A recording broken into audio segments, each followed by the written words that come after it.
Welcome to this explainer. Today, we're uncovering the absolutely chilling events behind the worst nuclear disaster in human history. We're looking at a catastrophe that was born not just from some massive mechanical failure, but from a deliberate, deadly web of lies. We're diving deep into the darkness of Chernobyl. Picture the scene, okay? It's April 26, 1986, 1:23 a.m. The small town of Pripyat in Soviet Ukraine is fast asleep. The night is quiet, the air is cool, and the nearby nuclear power plant is just humming steadily, exactly like it has for years.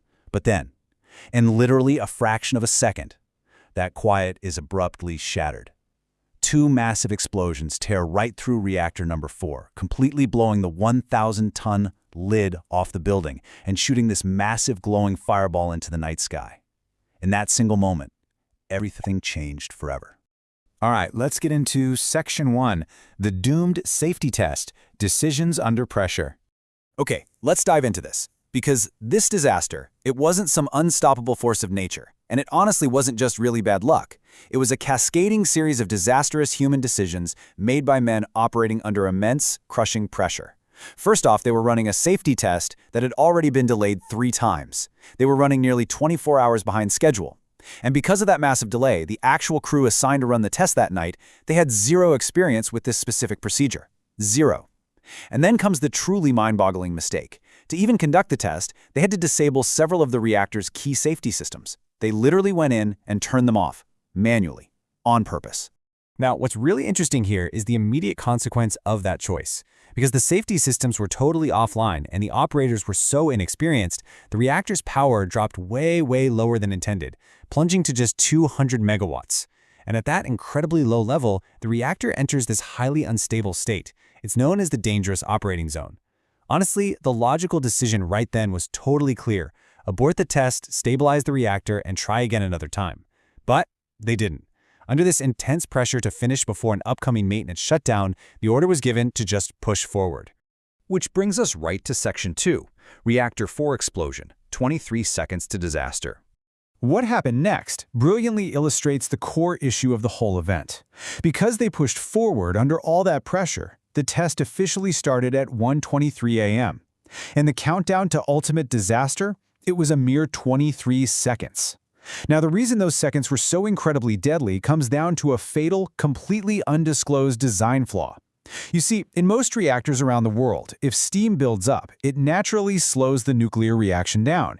It's an automatic safety buffer. But the Soviet RBMK reactor was completely different. It had this massive flaw that Soviet engineers totally knew about but kept entirely secret. Under certain conditions, when steam built up inside it, instead of slowing the reaction down, it dramatically, violently sped it up.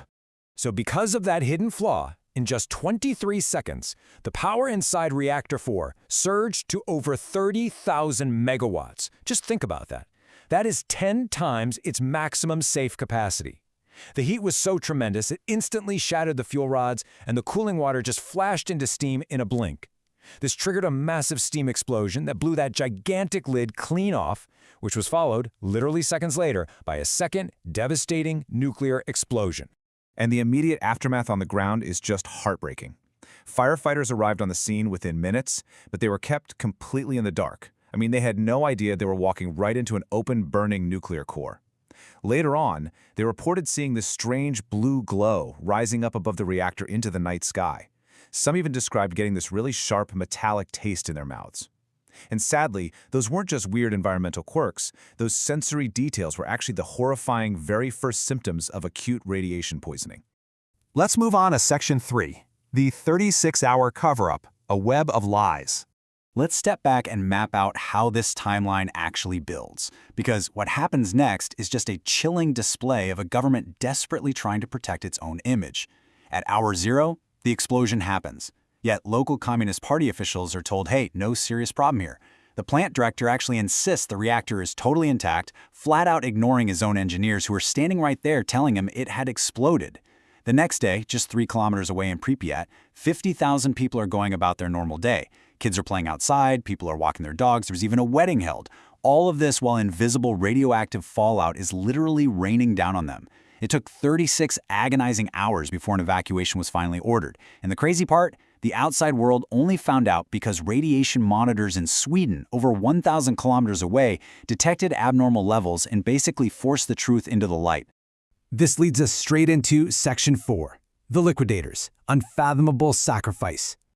Now, to manage the absolute nightmare of an exposed, burning nuclear core, an unfathomable human sacrifice was required. 600,000. That's the number of men, soldiers, miners, engineers, helicopter pilots, who were sent into the single most radioactive place on planet Earth. And they were sent in with barely any protective equipment at all. You had helicopter pilots flying dozens of desperate missions directly over an open, glowing reactor core. Some of these guys absorbed an entire lifetime's maximum safe dose of radiation in just a single afternoon. But the situation up on the roof of the neighboring Reactor 3? That was somehow even more terrifying. The radiation up there was so insanely intense, it instantly fried the electronics of any robots they sent up to clear the debris. So, human beings had to go instead. Men were sent out to manually shovel highly radioactive pieces of graphite by hand. Because it was so lethal, every single worker had a strict, unforgiving time limit. 90 seconds. You had exactly 90 seconds to run out, shovel as much as you humanly could, and run back before the next guy went out. The full human cost of these liquidators has never been perfectly counted, but even the most conservative estimates put the death toll from radiation-related illnesses easily in the tens of thousands. Let's transition over to Section 5, Pripyat, Ghost City Frozen in Time. So the crucial point here is really grasping the absolute suddenness of this whole tragedy. There's a fairground Ferris wheel there that was scheduled to open for May Day, just days after the explosion. It never saw a single rider. Inside the abandoned apartments, you can still find family photographs just hanging on the walls. You've got children's toys scattered on the floor, a chess set abandoned right in the middle of a game, textbooks left wide open on school desks. It's an entire city of 50,000 people utterly frozen in time and completely, hauntingly empty. And honestly, it's going to stay empty for a very, very long time. It will take 20,000 years for the radiation levels around Pripyat to finally drop back down to safe, livable conditions. Just let that sink in for a second. 20,000 years before humanity can safely reclaim what was lost in a single night. Which brings us to our final part, Section 6, the cost of secrecy, deadly silence. Because when you really step back and look at it, Chernobyl didn't just release deadly radiation into the atmosphere, it exposed something else entirely. It showed us that the ultimate villain wasn't just some faulty mechanical part, but the deadly systemic silence that gets people killed. You see, the engineers in that control room, they weren't evil guys. They were just trapped in a broken system that punished honesty and rewarded blind compliance. And because that system lied to protect its own image, first responders were kept totally in the dark about the lethal danger they were running into. The public was needlessly exposed to fallout for days. All of these people were victims of a system that valued secrecy way, way more than human safety, exposing everyone to unimaginable harm.